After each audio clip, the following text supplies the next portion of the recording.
Audio Jungle.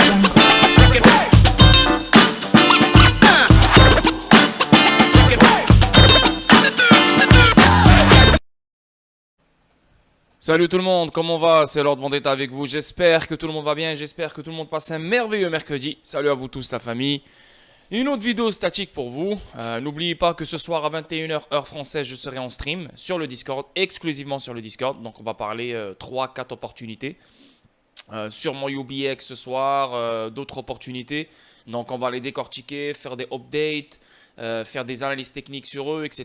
Donc ça va vraiment être un bon stream, comme à chaque mercredi. C'est ce qu'on fait à chaque mercredi sur le Discord. Donc soyez présents si ça vous intéresse. Le lien il se trouve dans la description sur chacune de mes vidéos. Sinon n'oubliez pas, ce vendredi à 21h heure française, je serai en stream sur Twitch. Donc on va parler fondamentaux, analyse technique, événements extérieurs. Comme vous le savez, l'inflation elle vient d'augmenter aux États-Unis à 3,7%. Chose qu'on voyait venir. Pourquoi? Parce que les matières premières, elles augmentent. Plus les matières premières augmentent, plus l'inflation va augmenter.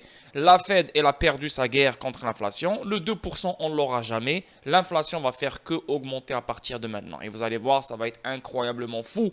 Si vous pensez que l'inflation, elle a touché le plus gros pic en 2022 ou en 2023 à 9%, ben, cette fois-ci, on va toucher plus haut que ça. Et vous allez voir, ça va être incroyable avec le temps, bien sûr. Donc, on va regarder tout ça ensemble vendredi. Fed meeting, fondamentaux, inflation, PIB, PCE, CPI, tout ce bordel pour ce vendredi à 21h heure française sur Twitch. Et le lien, il se trouve dans la description sur chacune de mes vidéos. Ok? Donc, 2 streams pour vous cette semaine. Et j'espère que vous allez être présents. Donc, on commence live, la vidéo statique. Premier article, Uphold lance une fonctionnalité de retrait bancaire instantané pour XRP. La plateforme de paiement numérique et d'échange Uphold a lancé une fonction de retrait instantané pour XRP et autres directement sur un compte bancaire. Donc, je ne sais pas si vous pouvez le faire en Europe ou pas. Mais on a déjà Xoom. Maintenant, vous pouvez retirer directement sur votre bancaire. Et là, maintenant, on a Uphold. Je ne sais pas si c'est les deux, vous pouvez les faire en ce moment en Europe, en France. Aucune idée. Mais je pense que Xoom, oui. Xoom, je pense que c'est aux Pays-Bas. Aux Pays-Bas, on peut le faire. Mais vous devez avoir, bien sûr, le Xoom payant, bien sûr. Donc, c'est 60 $ par année, si je ne me trompe pas. Voilà, on commence à voir des portefeuilles, on commence à voir des wallets, on commence à voir des plateformes qui commencent à donner et à mettre en place des retraits instantanés vers notre compte bancaire. Et ça, c'est magnifique. C'est magnifique. Même Telcoin, ils le font. Selon une annonce faite hier, les utilisateurs Uphold peuvent utiliser cette fonctionnalité pour retirer leurs fonds XRP directement sur leur compte bancaire.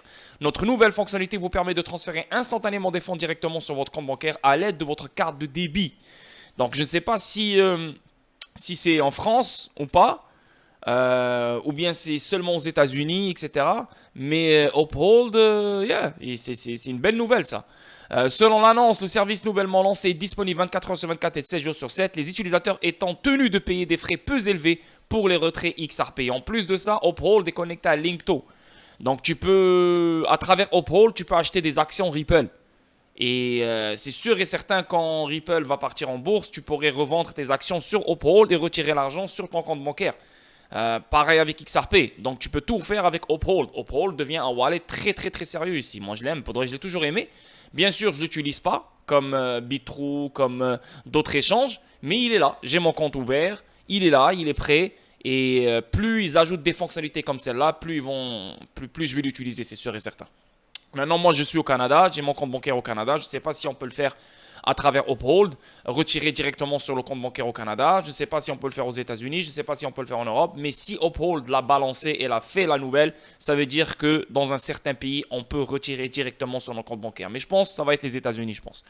Outre XRP, les utilisateurs Uphold peuvent également utiliser cette fonctionnalité pour retirer d'autres actifs cryptographiques pris en charge, notamment Bitcoin. Donc il n'y a pas que XRP, toutes les cryptos qui sont pris en charge.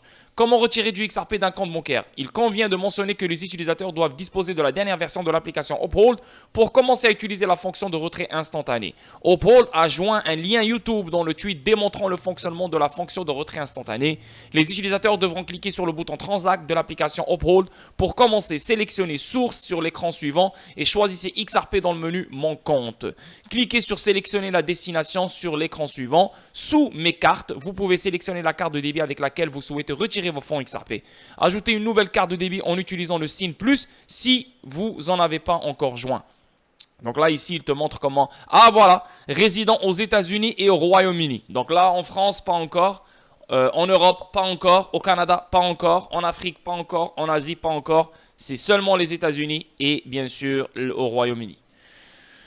C'est que le début, bien sûr, c'est correct. Le fait qu'ils ont commencé aux États-Unis et au Royaume-Uni, ça veut dire que voilà, bientôt l'Europe, bientôt d'autres pays vont venir. C'est vraiment cool ça. Lorsque vous sélectionnez une carte dans mes cartes, selon les cartes nationales seront affichées, c'est-à-dire le pays émetteur de votre carte doit correspondre à l'adresse de votre compte à déclarer Uphold dans un communiqué. Maintenir la fidélité à XRP. Depuis qu'il a répertorié XRP sur sa plateforme, Uphold est un ardent partisan de la crypto-monnaie. Alors que plusieurs échanges cryptographiques de premier plan comme Coinbase et Kraken ont radié XRP à la suite de la bataille juridique SEC contre Ripple, Uphold a choisi de ne pas suivre la même approche. C'est vrai, Uphold est resté solide avec nous. Il a résisté. Pour de vrai, Uphold là, j'ai rien à dire, mais chapeau à cet échange. Vraiment chapeau à lui. Dans un communiqué officiel, la bourse a déclaré qu'elle ne supprimerait pas XRP de ses offres de cryptographie tant que le procès ne serait pas résolu. Il est intéressant de noter que le tribunal a estimé que XRP en lui-même n'est pas une valeur mobilière, ajoutant que Ripple n'avait pas violé la loi sur les valeurs mobilières via la vente de la pièce sur des bourses numériques. Donc, magnifique nouvelle venant de Uphold. On peut retirer instantanément sur nos comptes bancaires n'importe quel crypto qui est pris en charge, non seulement XRP mais Bitcoin et autres. Pour l'instant, c'est seulement les États-Unis et le Royaume-Uni. Et là, on parle de 24 heures sur 24. Le service nouvellement lancé est disponible 24 heures sur 24, 7 jours sur 7. Donc, pendant le week-end, tu peux retirer. Facile, magnifique. On avance, le PDG de Ripple déclare que la demande d'appel de la SEC est frustrante. Mais il est clair que XRP n'est pas une sécurité. Ça, on est tous d'accord que XRP, ce n'est pas une sécurité. Et je suis sûr et certain que la SEC va se faire rejeter son appel. Moi, je reste ferme dessus. Je suis sûr de ça. Si je me trompe, il n'y a pas de problème. Mais ça, c'est ma prédiction, ça, c'est ma position sur ça. Le PDG de Ripple, Brad Garlinghouse, déclare qu'il est frustrant que la SEC ait choisi de continuer à lutter contre une cause perdue. C'est vrai, c'est une cause perdue. Elle n'a plus... Tout le monde sait que c'est une cause perdue. Si seulement il y avait un peu d'espoir, là on aurait dit ok, vas-y, la SEC continue, tu as le droit. Maintenant la SEC, elle tient dans cette affaire juste parce que la loi lui permet de tenir dans l'affaire.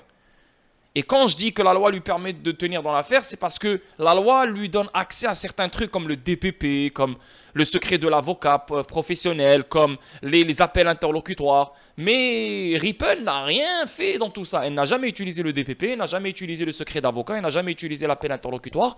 Dernièrement, elle a menacé le tribunal et la SEC de faire un appel interlocutoire sur les ventes institutionnelles si l'appel interlocutoire de la SEC est approuvé. Donc, même Ripple va participer au retardement de l'affaire. Et là, ici, qu'est-ce qu'elle a sorti comme argument? Ah, Ripple, elle veut retarder l'affaire. Tu vois comment ils sont hypocrites? Tu vois comment ils sont égoïstes ici? Tu vois comment ils sont sales? Vous êtes en train de faire perdre l'affaire. Vous êtes en train de retarder l'affaire depuis le début de l'affaire. Donc, ce n'est pas Ripple qui est en train de retarder l'affaire. C'est juste Ripple est en train de jouer votre jeu maintenant. Comprenez?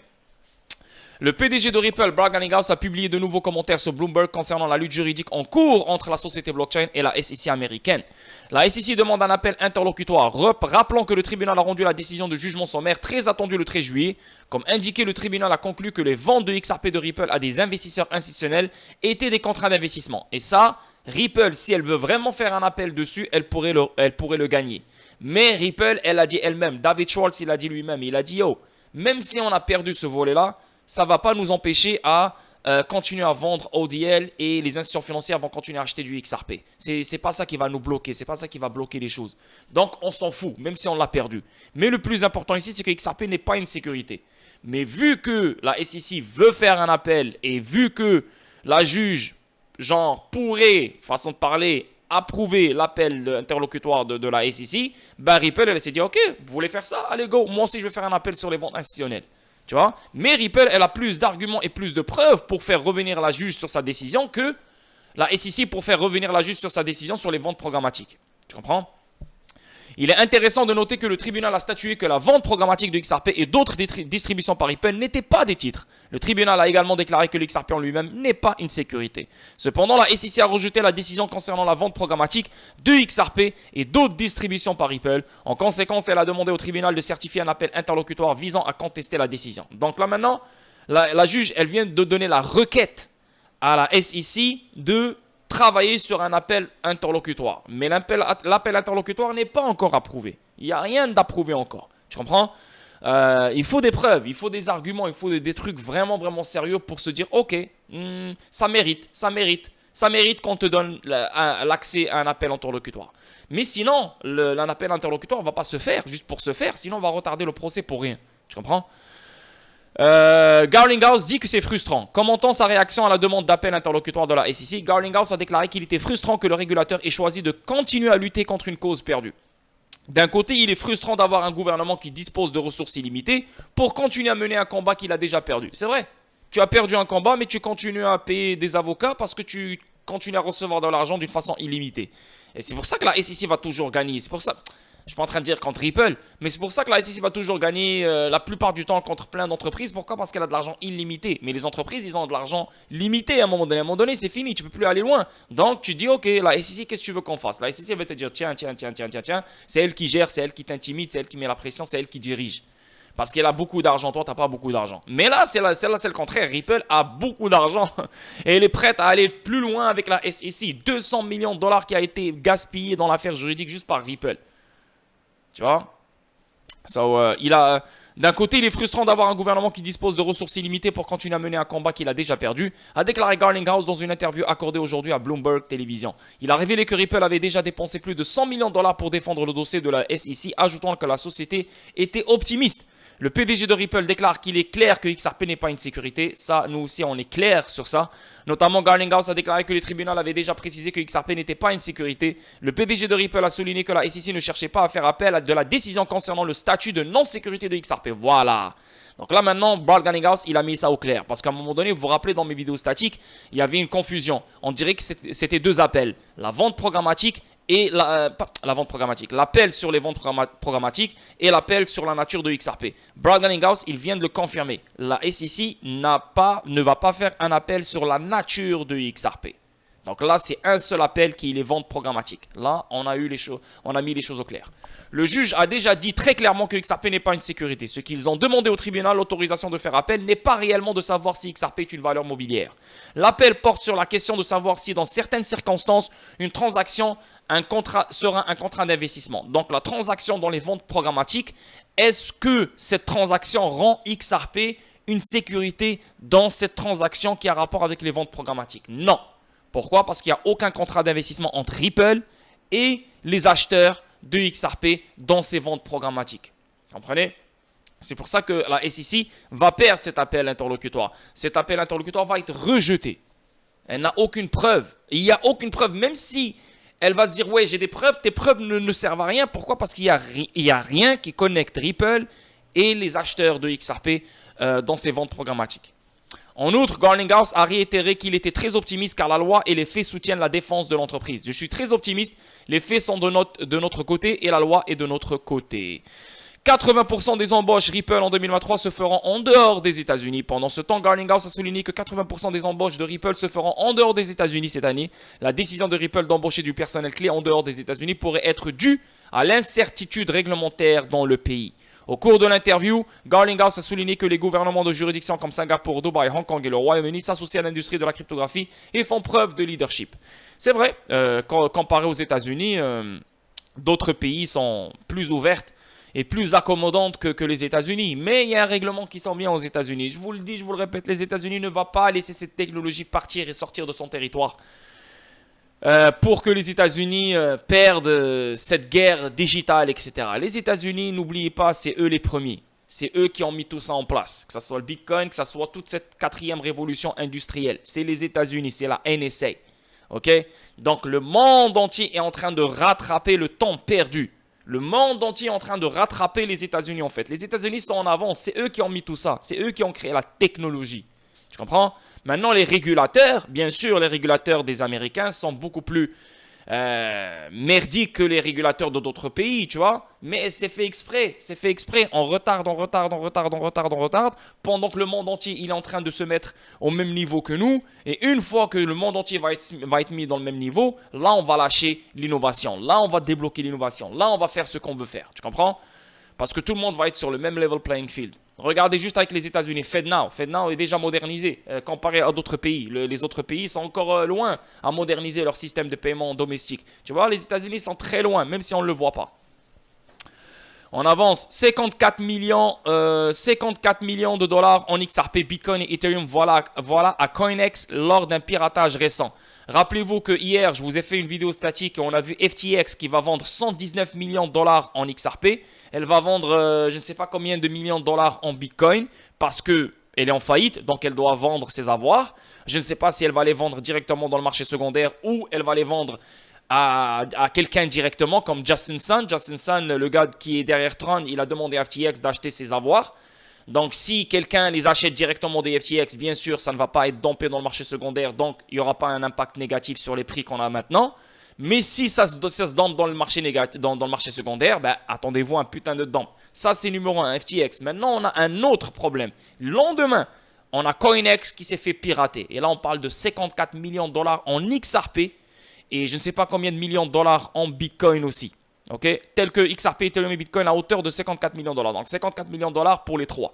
So, il y a deux mauvais événements là ici qui vont frapper, bah, qui ramènent le doute, qui ramènent la confusion, qui ramènent la peur.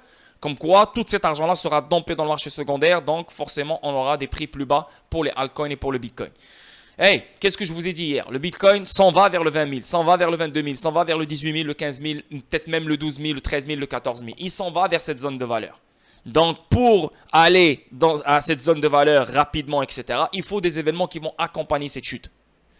Et là, on commence à voir ces événements-là. FTX, on a CoinEx, d'autres événements qui vont venir. Maintenant, avec l'inflation qui a augmenté, les marchés, qu'est-ce qu'ils vont se dire? Ils vont se dire, shit, le Jérôme Powell va augmenter les taux d'intérêt, donc le dollar va se renforcer. Les marchés à risque vont commencer à trembler parce qu'ils ont peur pour une autre augmentation des taux d'intérêt. Il y a plein de choses qui vont entrer en jeu. Mais c'est ce que je vous dis, c'est des événements comme ça qui vont faire que la chute va s'accentuer et se renforcer et se faire rapidement. Mais la chute, elle s'en vient. Ok, on le sait déjà. On avance, ça on vient de le lire tout à l'heure. Ici, Ripple contre la SEC, l'avocat pro XRP est convaincu que le juge rejettera l'appel interlocutoire. Je suis totalement d'accord avec John Deaton, moi aussi. L'avocat pro XRP John Deaton a maintenant expliqué quel est le statut actuel et pourquoi il pense que le juge pourrait rejeter l'appel interlocutoire. Au Clinton Donnelly Show, Deaton a déclaré que Ripple n'était pas d'accord avec la décision sur un aspect qui concernait leur plateforme de liquidité à la demande. Ici, les institutions ont conservé le XRP pendant quelques secondes seulement comme monnaie relais et Ripple avait l'intention de résoudre ce problème lors de la section des remèdes du procès. Cependant, la SEC a choisi de demander un appel interlocutoire, ce qui signifie un appel anticipé avant la conclusion du procès. Il est essentiel de noter qu'un appel interlocutoire nécessite l'autorisation du juge et potentiellement du tribunal supérieur. Oh, donc il n'y a pas juste Analisa Torres qui va autoriser l'appel, mais même le tribunal supérieur. Donc je ne sais même pas c'est qui ce tribunal supérieur, mais pour se faire approuver ton appel, c'est pas facile. Hein. C'est pas facile. Donc la SEC, avec sa cause perdue, si elle n'a pas quelque chose de sérieux, de vraiment solide, yo, je suis désolé, mais elle n'a aucune chance. Ripple s'est opposé à l'appel anticipé, arguant que cela n'avait aucun sens compte tenu du procès en cours des deux dirigeants et des autres problèmes non résolus. Deaton pensait que le juge rejetterait probablement l'appel interlocutoire, ce qui entraînerait d'autres procédures au cours des prochaines années. Donc si on rejette l'appel interlocutoire, ben on va attendre que le procès finisse et là on peut lancer l'appel interlocutoire. Parce que si on lance l'appel interlocutoire maintenant, on a le procès pour les deux dirigeants qui va être retardé, on a d'autres problèmes qui vont être retardés, donc l'affaire ne va jamais finir. Et ça ne fait aucun sens. C'est pour ça que si l'appel est approuvé, ben il sera approuvé pour plus tard, pas pour maintenant. Deaton a déclaré: il n'y a aucune raison pour que nous fassions appel rapidement parce que cela ne répond pas aux normes auxquelles nous n'avons pas besoin de nous conformer. Je suis très confiant. Vous savez, je peux toujours me tromper. Ben, c'est vrai. Mais je suis très sûr qu'elle va rejeter l'appel interlocutoire. Et ensuite, nous allons rendre sa décision plus tard. Vous, je sais, quelques années. Donc, moi je suis d'accord avec avec John Deaton. L'appel interlocutoire va être rejeté. Gary Gensler est un marteau et tout ressemble à un clou. Brad Garlinghouse, PDG de Ripple. Donc, comme vous le savez, Gary Gensler, il a eu un hearing hier, il a parlé devant le Congrès. Il y a eu plein de questions, plein de trucs. Encore une fois, il tremblait avec sa face de truite là. Pas de vrai, vieux gars, ce gars-là. Brad Garlinghouse, il l'a vraiment insulté, hein, est un marteau et tout ressemble à un clou. Le PDG de Ripple, Brad Garlinghouse, a déclaré à Bloomberg dans une interview que le gouvernement américain dispose de ressources illimitées pour continuer à mener un combat qu'il a perdu. Garlinghouse a admis que Ripple avait déjà dépensé 100 millions de dollars pour défendre l'entreprise contre les allégations de la SEC.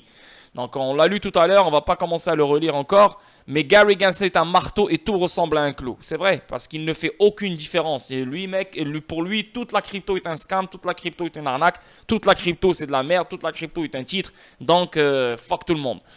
Et c'est une mauvaise mentalité. Et en sachant que ce gars-là vient du MIT, donc il connaît, il a déjà expliqué la blockchain, il a déjà expliqué Bitcoin, il a déjà expliqué une bridge currency, il a déjà expliqué tout ça à ses élèves. Mais pendant ce temps-là, il était libre. Il pouvait dire ce qu'il pensait vraiment. Maintenant, il est le chairman de la SEC. So, il doit suivre certaines règles. Il doit suivre un script. Il doit suivre des ordres pour qu'il continue à augmenter dans la sphère de tout ce qui est gouvernement américain, etc. C'est comme ça. Ce gars-là, il pense à lui. Il ne pense pas aux gens, il pense à lui. Donc, il doit suivre les ordres pour avoir un meilleur poste après. Ou bien, je ne sais pas, qu'est-ce qu'il cherche pour faire après. Là, on avance. La start-up de paiement Flutterwave, qui est un partenaire de Ripple, s'associe à IndusInd Bank pour se développer en Inde. IndusInd Bank aussi est un partenaire de Ripple. Donc, les deux sont des partenaires de Ripple. Flutterwave, la start-up africaine de paiement Flutterwave, se développerait sur le marché indien grâce à un partenariat avec IndusInd Bank. Cette décision fait de Flutterwave la première entreprise africaine à augmenter les envois de fonds de l'Inde vers l'Afrique, rationalisant ainsi le processus pour les utilisateurs, a rapporté Bloomberg vendredi 8 septembre, citant une interview de cofondateur et PDG de Flutterwave. Cool. On avance, on a une autre nouvelle ici. Ripple obtiendra-t-il éventuellement une licence de la Émirats Arabes Unis, VARA, Virtual Asset Regulatory Authority de Dubaï. Donc de Dubaï. Rappelez-vous que Ripple, elle possède déjà plus de 30 licences grâce aux partenariats qu'elle a et grâce aux acquisitions qu'elle a fait avec les entreprises. Et là, dernièrement, elle vient d'acquérir une licence au Nevada grâce à Fortress Trust. Comme vous le savez, Fortress Trust, elle était dans la merde. Problème de liquidité, vol, etc. Et Ripple, elle a sauvé la situation. Donc, elle a sauvé les investisseurs qui étaient derrière Fortress Trust. Donc, elle est venue à la rescousse. Tout ça pour dire que Ripple, elle détient des licences aux États-Unis, plus de 30 licences aux États-Unis. Donc, c'est quelque chose de sérieux. Et là, maintenant, Ripple, on dirait qu'elle cherche une autre licence à Dubaï. VARA supervise toutes les activités liées aux actifs virtuels, y compris cryptocurrencies et NFT. Il est intéressant de noter qu'il n'inclut pas le Centre financier international de Dubaï, le DIFC. Cette zone de Dubaï a des réglementations économiques différentes et Ripple y avait installé son siège régional. Donc Ripple est déjà à Dubaï, dans le centre financier international, le DIFC, avec Xinfen. Xinfen aussi fait partie du DIFC. Quand je dis Xinfen, c'est XDC Network. Hanson Orser sera l'un des principaux conférenciers lors de l'événement Swell de cette année organisé à Dubaï. Donc le mois d'octobre, si je ne me trompe pas, octobre ou novembre. Ça va être à Dubaï, Swell. Et comme d'habitude, quand c'est l'événement Swell, qu'est-ce que les gens disent avant Swell? Ça va pomper, ça va pomper, ça va pomper, ça va pomper. Et toujours, le jour de Swell, le dump commence pour XRP. Non seulement il travaille dans les services financiers depuis plus de 25 ans, mais il a également occupé des postes de direction chez Nomura Securities et également occupé le poste de PDG de Komenu, un dépositaire d'actifs numériques. Cette société a été fondée par Nomura Ledger et CoinShare. Récemment, on lui a proposé le poste de PDG de VARA. Il a dirigé ce rôle en apportant son expérience pour aider à accélérer leur effort de réglementation pour Digital Asset. Donc ça, c'est la photo. Il va parler dans Swell le 9 novembre. Ok, c'est novembre. Le novembre, le 8 et le 9 à Dubaï. Il va parler à Swell. Et on dirait que Ripple, elle va obtenir une licence à Dubaï. Donc, non seulement Ripple, elle a son siège régional dans le centre financier international de Dubaï, mais elle cherche clairement une licence à Dubaï. Et là, je pense qu'elle a les personnes parfaites autour d'elle pour l'obtenir. Magnifique. On avance. Western Wind, le gars qui est derrière Xoom, regardez-moi ça. Donc maintenant, on peut utiliser notre Xoom Wallet pour payer où on veut. Pas maintenant, ça va venir avec le temps, petit à petit bien sûr. Mais déjà ici, déjà dans ce site web qui s'appelle bravebrew.beer, donc un truc qui a rapport avec les bières, on peut voir clairement plein de méthodes de paiement. PayPal, Credit Card, GiroPay, SEPA, SoFort et Xoom. Paye avec Xoom. Donc tu peux payer avec tes XRP à travers le wallet Xoom en utilisant le XRP Ledger. Donc avec le temps et petit à petit, on n'aura plus besoin de vendre nos XRP. Tu as juste besoin d'aller sur les sites web et tu as juste besoin d'aller dans les magasins et tu as juste besoin de chercher la méthode de paiement Xoom. Et si tu trouves Xoom, bah, tu peux juste payer avec tes crypto-actifs dans XRP. Ça, c'est magnifique. C'est ça l'adoption. C'est ça la facilité. C'est ça. C'est ce qu'on aimerait voir. C'est ce qu'on veut. Parce qu'on stresse tous. Ouais, mais comment je vais vendre? Comment je vais faire ci? Comment je vais faire ça? Là, avec le temps, on n'aura plus besoin de vendre. Les holders qui détiennent des XRP, comme nous, hein, depuis toujours, et qui ont des gros bags, vont pouvoir vendre certains XRP, bien sûr, pour avoir du cash flow, pour diversifier ailleurs, mais une partie de nos XRP vont être utilisés pour acheter ce qu'on veut, etc. Donc ça va vraiment être accommodant, ça va vraiment être confortable pour nous tous. C'est vraiment cool et ça, c'est une très très bonne nouvelle. Et pour finir cette vidéo statique qui est très courte, c'est parfait, parce que ce soir j'ai un stream, donc normal. Je suis ravi de partager que notre membre Ripple a présenté, là on parle des Digital Euro Association, donc comme vous le savez c'est eux qui sont derrière l'euro digital.